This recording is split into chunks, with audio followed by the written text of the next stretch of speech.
लोकशाही विचाराचा बुलंद आवाज लोक परिषद न्यूज असं जाहीर करतील।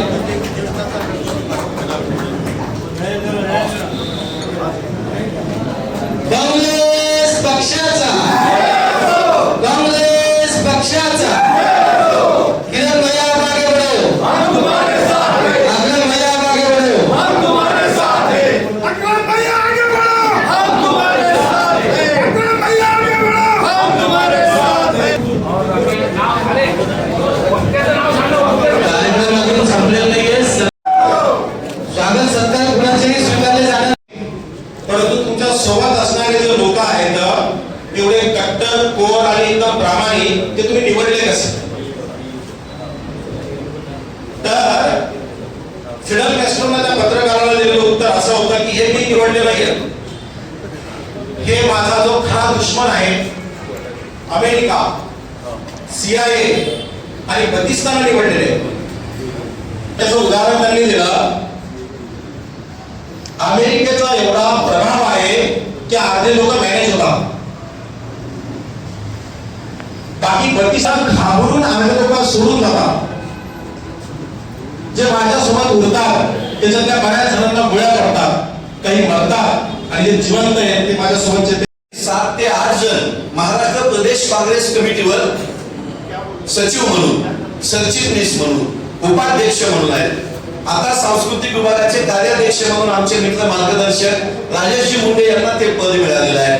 महाराष्ट्र प्रदेश काँग्रेसच्या काँग्रेससाठी खर्च केली अशी माणसं ज्यांच्या नाव घेताना आम्हाला 10 वेळा विचार करावा लागतो, इतकी ताकदवान माणसं या शहरामध्ये जिल्ह्यामध्ये आहेत। जशी नेते मंडळी आहेत, लढणारी मंडळी आहेत, 2-2, 3-3 पिढ्यांचा वारसा असलेली मंडळी आहेत, तशीच नव्या दमाची तरुण कार्यकर्ती मंडळी सुद्धा या जिल्ह्यामध्ये मोठ्या प्रमाणात आहे।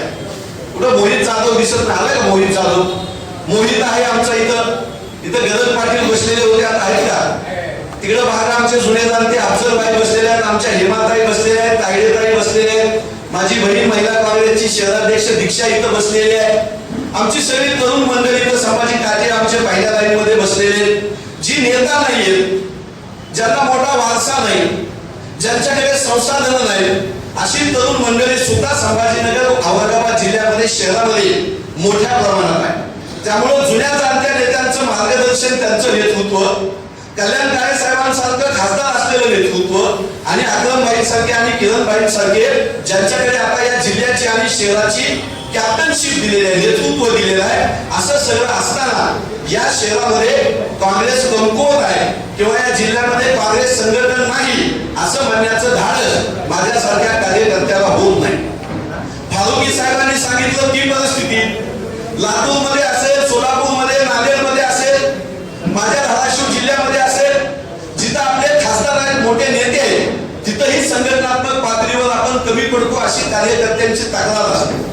पण माझ्यासारखा माणूस ज्यांनी 2014 नंतर काँग्रेस आम्ही बघितली, काँग्रेस अडचणीत येताना आम्ही बघितली, काँग्रेसने ज्यांना मुख्यमंत्री केलं, विरोधी पक्ष नेता केलं, गृहमंत्री, कॅबिनेट मंत्री केलं, अशी मंडळी काँग्रेस सोडताना बघून आमच्या सारख्या माणसाच्या मनाला वेदना होतात। त्या वेदना या टीका करण्यामध्ये, सूचना करण्यामध्ये, वॉशिंग करण्यामध्ये, आपापसातली गटबाजी वाढवण्यामध्ये खर्च न करता सामान्य माणसाकडे काँग्रेस घेऊन जाण्यामध्ये जर ती एनर्जी आपण खर्च केली तर आम्हाला खात्री आहे की संभाजीनगर औरंगाबाद जिल्हा जसा रफिक झकेरिया साहेबांच्या काळामध्ये होता, जसा हा जिल्हा काँग्रेसचे दीर्घकालीन नेतृत्व हे देशामध्ये गाजलेलं असलेल्या रफिक झकेरिया साहेबांच्या काळात जसा काँग्रेस मजबूत होता, डोंगरावकर साहेबांच्या काळामध्ये जसं काँग्रेस मजबूत होती किंवा विनायकरावजी पाटील साहेबांच्या काळामध्ये जशी काँग्रेस संभाजीनगर औरंगाबादची मजबूत होती, तशीच काँग्रेस अकरमभाईच्या आणि किरण भाऊंच्या काळामध्ये झाल्याशिवाय राहणार नाही हा विश्वास आम्हाला आहे। म्हणून तुम्हाला शुभेच्छा द्यायला।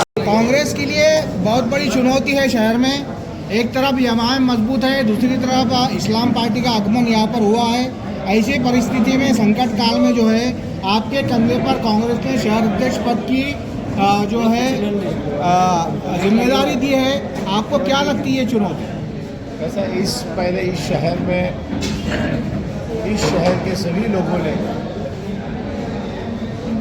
सलीम काजी साहब खासदार बोल के दिए, अब्दुल अजीज साहब इस शहर को दिए, इस शहर के अंदर रफीक ज़करिया साहब थे।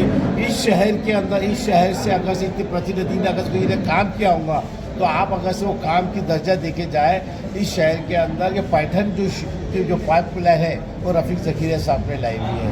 हाई कोर्ट देखा जाए तो अपने ARH रफीक ज़करिया साहब ने लाई हुई है। अगर आप घाटी देखें तो घाटी का काम भी कांग्रेस के कार्यकाल में रफीक ज़करिया साहब ने लेंगे। अनेक काम, सड़कों, हड़कों, ये सब काम कांग्रेस ने किए। तो ऐसा नहीं लगता कि मुझे कि बहुत सारा जो जातिवाद शक्ति जो हिंदू और मुस्लिम के अंदर जो आई हुई है तो ये कांग्रेस को ख़त्म करे। कांग्रेस एक विचारधारा है और कांग्रेस के हक के पीछे सारे शहर है साहब। ये भी एजेंडा क्या रहेगा आपका कांग्रेस को यहाँ शहर में बढ़ाने में? एजेंडा ये रहेगा कि डोर टू डोर लोगों के हित के लिए काम करना। उनके जो हमारे विचार है, जो राहुल गांधी जो संविधान की बुक लेके जो चल रहे, राहुल जी के जो विचार, कांग्रेस के विचार गली गली तक पहुँचाए। शहर जो है पानी के लिए तरस रहा है। नई पाइपलाइन जो है पानी की, इसका काम अभी तक के पूरा नहीं हुआ है, शहर तक ये पानी नहीं पहुंचा है। क्या इसके लिए कांग्रेस रास्ते पर उतरेगी? ये कि औरंगाबाद, संभाजीनगर, औरंगाबाद शहर महानगर पालिका में भाजपा और सेना की सरकार है। विरोध के अंदर MIM है।